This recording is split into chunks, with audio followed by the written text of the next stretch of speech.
at the Games. Before they pack their bags for Italy, though, their immediate focus is on the European Figure Skating Championships, which are currently being held in Sheffield. Yeah, definitely. We've been looking forward to this European Championships for so many years, and to be at home competing in Sheffield just before the Olympics, it's just as special for us. So really just trying to embrace it and enjoy every moment. That's right, isn't it, James? This is the time when we all start getting very excited about winter sports again on the eve of a winter game. So it's actually perfect timing for a European champs on home ice. I know so few people really ever get the opportunity to compete at a home major championships, and to be able to have that opportunity a few weeks before our first Winter Olympic Games and the biggest team for Britain at Winter Olympics in figure skating in, I think, 30 years is once in a generation. You've undersold it slightly, James. This is the biggest figure skating squad GB has sent to a Games in 40 years. I mean, it is really quite something. Just talk to us then about heading to the Games, because there's always going to be something special about going to your first, isn't there? Regardless of however you get on out in Italy, this is it. You have made it to an Olympic Games. You are now and always will be Olympians. Oh, it's amazing to hear you say that. No, it's just saying it out loud these past few weeks, and it being, fully true that we are now on the Team GB squad. It's something so amazing that we can celebrate and just enjoy with our families as well. Like, the lead up is like Christmas. We've worked so hard our whole careers, and we are really excited to do our first Games, and then hopefully just to use this as a big stepping stone. What was it like, James, when you tried on that Team GB kit for the first time? I've seen a glamorous photo shoot of you all decked out in it. That must have been a bit of a pinch yourself moment. Yeah, it's funny you ask about that, because typically the kit's one of the biggest things that us athletes look forward to anyway, where you receive all of the gear that you get to wear at the Games. But I've actually made it like a rule my entire skating career that I won't wear Olympic kit until I'm on Team GB myself. And it was just one of those small little things that I said to myself, you're going to do this, and then you're going to deserve it when you get to put it on. That kit carries a lot of sentiment. Yeah. And Phoebe, just want to ask you a little bit more as well about this unique partnership that you have to have in the ice dance. You work and train so closely together. Just tell us a little bit about that level of understanding and trust you need to have in your partner in order for you both to be able to perform as a duo at your very best. Yeah, it's definitely a hard one to explain, but I was joking, kind of like a work marriage. It's, you're there day in, day out with each other through thick and thin. You see the highs and the lows of our lives, really. Like, we've been through such major life moments, and we've come through it together, and we still have to get on the ice and train no matter what our moods are, and just being there for each other every single day. It's difficult to understand if you're not in the sport, but I hope that whenever we portray our programs on the ice, I hope that our relationship can show through, and the work that we've put into creating this partnership that's hopefully will last a lifetime. It's going to be such a special few weeks for you out in Italy. Take all the photos, meet everybody, soak it all in. You will. I will. Post some of them, share them on social media so we can all see them. And we look forward to watching you compete out there, and indeed talk about it. But you can feel their excitement. James Nan.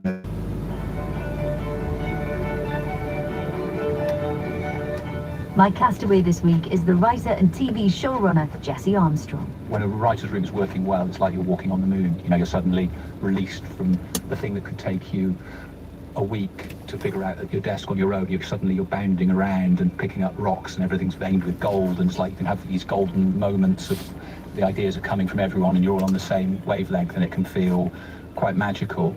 The writer and creator of Succession, Jesse Armstrong, is my castaway on Desert Island Discs. This morning at 9.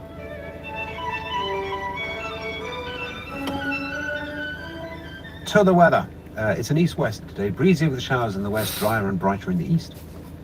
You're listening to Today on BBC Radio 4 with Justin Webb in London and Anna Foster in Salford. At 24 minutes to 9, Jane Steele has a summary of the news.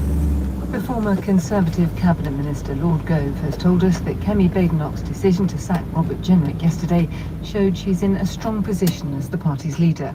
Mr Jenrick joined Reform UK after Ms Badenoch accused him of plotting in secret to join Nigel Farage's party.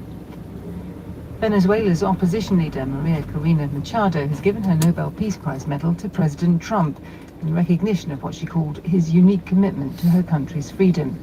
US forces seized the country's former president, Nicolas Maduro, earlier this month.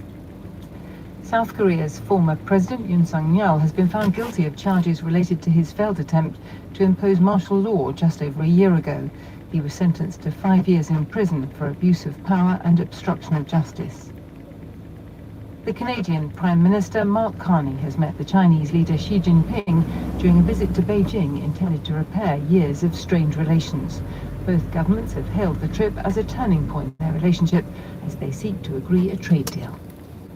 Thank you, Jane. 23 minutes to 9. Ukraine has declared a state of emergency in its energy sector as Russian attacks on it continue in the country's bitterly cold winter. Overnight temperatures in Kyiv have recently dropped to minus 20 degrees, and President Zelensky has accused Russia of deliberately exploiting that. The UK says it will give another £20 million to help support Ukraine's energy infrastructure. It's given around about £470 million so far. From Kyiv, but Vitaly, the weather has been so enormously cold where you are that you've relocated. Morning, Anne. Indeed, frighteningly devastating weather and extreme conditions in Kyiv. And as you rightly pointed out, I have indeed evacuated from the city owing to my health condition. And currently I am in the city of Lutsk in the west of the country. Just arrived a few hours ago with a 2-hour delay because there is no electricity in the capital city. So we had to go, the locomotive was run on coal instead of an electrical one. And all the trains virtually in the country are now running late for 2 hours, 1.5 hours, due to weather conditions and lack of electricity, the lack of the carrying stock that can actually do the work. Yeah, I've experienced your Ukrainian train. I know that everybody there is very proud of them and how they continue to function during the war. And I've also experienced the cold of your winters as well, which, I mean, it's hard to describe really how cold it gets. And as you were saying there, the impact of not just being able to do something like switch on the heating. Indeed, but the situation becomes even worse for those people who don't have any portable power stations, like, for example, an EcoFlow. If you don't have one and you live in a high complex, like say for 24 floors, something like that, a very high-storied building, then it's not just an inconvenience, it's a disaster, because people can't sustain their lives. There is no basic sanitation, there is no water, no electricity, no heating, because the heating in most of those newer houses, new residential complexes, is electrical. So you can't get the water to circulate. And since 2006, there is a special government decree which states that an license entirely, which would then, I think, would require a new company. So, just to drill down on that, because that's something that is so unclear to people. So if the license is fully removed, what happens? So if the license is removed, and I think to get the full details, you might need to speak to a legal expert. My understanding is if the license is removed, the company can't continue to supply services. That, I think, would lead to it going into a special administration. The court would appoint an administrator to run the company while a buyer for its assets were found. So the removal of the license, I think, is likely to lead to the end of this company, particularly operating those assets for the supply of water in the southeast. As you say, you were looking at the medium term. Have we got in place the structures that lead to things improving now in the medium term? Well, I reported at the end of July. The Department for Environment is currently reviewing the report and the recommendations. We made 88 recommendations, which went right across all of the issues in the water sector. And I understand the government will be producing a white paper very shortly. So no, the conditions, so the changes to improve the system are not yet in place. I think we have to wait for the government's white paper to see how many of the recommendations they will accept and the timetable for taking forward the recommendations that they do accept. So John Catlett, former civil servant, but also former chair of the Independent Water Commission. Thank you very much. It's 14 minutes to 9 now. Now, how do the ideas in the Declaration of Independence, the US Declaration of Independence, still shape that nation today? Do they at all? Jim Nocte has a new series for Radio 4 exploring those ideas in the year, of course, that America celebrates 250 years since the Declaration, starting with the pursuit of happiness, the American search for opportunity from the gold rush to the modern Midwest. And Jim is on the line now. Morning to you, Jim. Morning, Justin. How did you go about sorting it all out? Because it's a long story, isn't it? And it's a story that with movements to the other. What are the... I don't have to tell you this, that Washington tends to take you over and wander around marble halls and talk about the story of America. Well, we've done this 4-part series starting at 11 o'clock on Monday morning on Radio 4 without going to Washington at all, which I think is a first.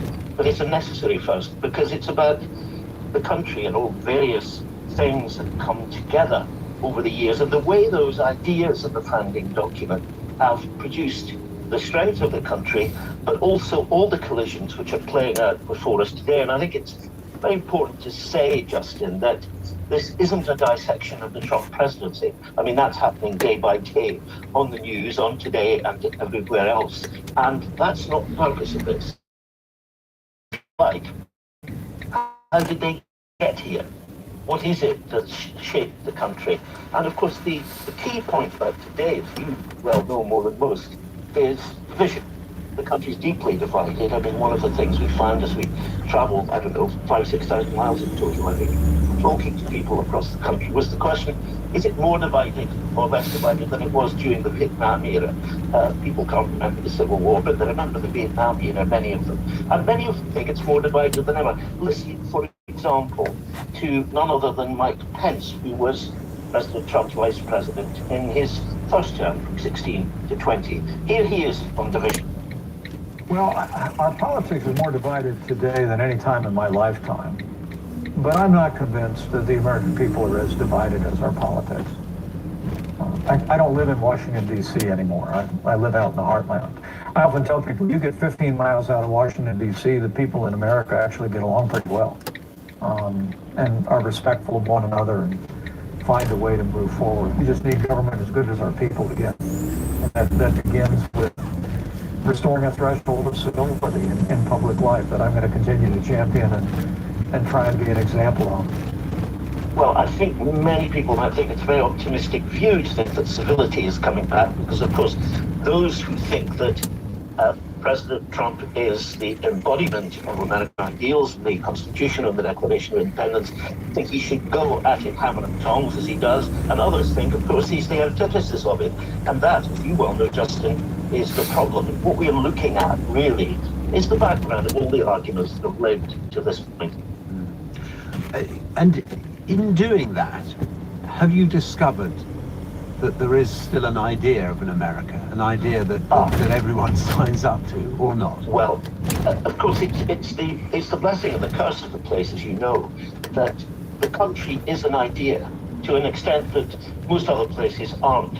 People grow up with the thought of, however you describe it, the American dream, the promise of opportunity. But of course, if that doesn't come through, the anxiety isn't just the normal economic frustration within any government that you'll find in any democratic society. It has a different tone because it's almost as if the promise of the country has been let down, and there's been a betrayal.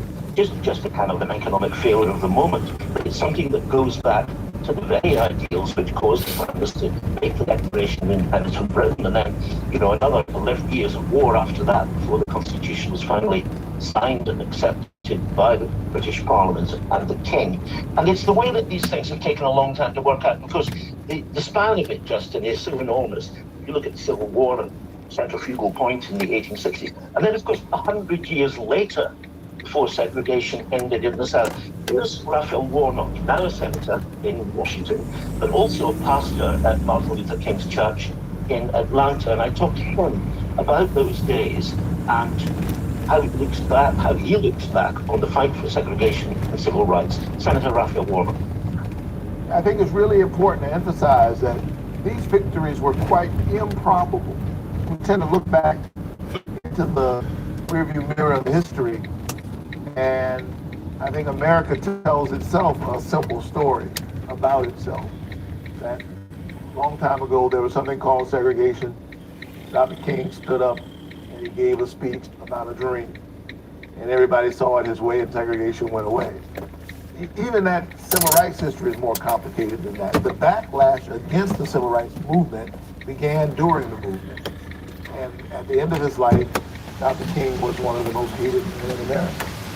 It has been in the long arc of history that you cannot deny the truth of his witness and the power of his principled claims for a country that embraced all of us with justice and equality. It's interesting, Justin, that you used the word improbable, but the Constitution was celebrated for one of its last big anniversaries, the Constitution itself, as opposed to the Declaration of Independence. Barack Obama, who was president, called the thing an improbable experiment in democracy. And I think the idea of that experiment is one that is very present in the mind of anyone who thinks about these things in America. When I was going out with Giles Edwards, my producer, who knows America as well as anybody I know, and we talked to all kinds of people in all sorts of different walks of life, public life, private life. People like Jerry Brown, who's been elected 8 times governor of California, now 88 in his farm north of Sacramento. The way that people talk about an unfinished experiment is very striking. And, you know, one thing that sticks with me very powerfully, Justin, we were in the upper Midwest, we were in Wisconsin, and we were talking to somebody who used to run newspapers and radio stations and so on, a fairly centrist political figure. And he talked in terms of this division that Mike Pence was mentioning earlier, and he said, you know, the middle, the center, it's a very lonely place these days. And in some ways, that the whole series, which we've called An American Journey, which is about the past, not a present, and it's a journey through time and across a landscape, is really about that lonely middle. What do they do? How do they get it back? Now, how they get it back is not a question for us in this series, but I think it's the question that hangs over the whole place, as you have well documented over how many years, Justin? Too many, and we still do on Americast. But you don't need just Americast these days. You can also hear Jim and Jim's American Journey, An American Journey, as it is called. It's here on Radio 4, beginning on Monday at 11 a.m. Jim, thanks. It is 6 minutes to 9. A new permanent gallery is opening today dedicated to the Cosgrove Hall Films Archive, programmes that shaped childhoods. Please. Postman Pat, Postman Pat, Postman Pat, and his black and white cat. Danger Mouse, Danger Mouse, Danger Mouse.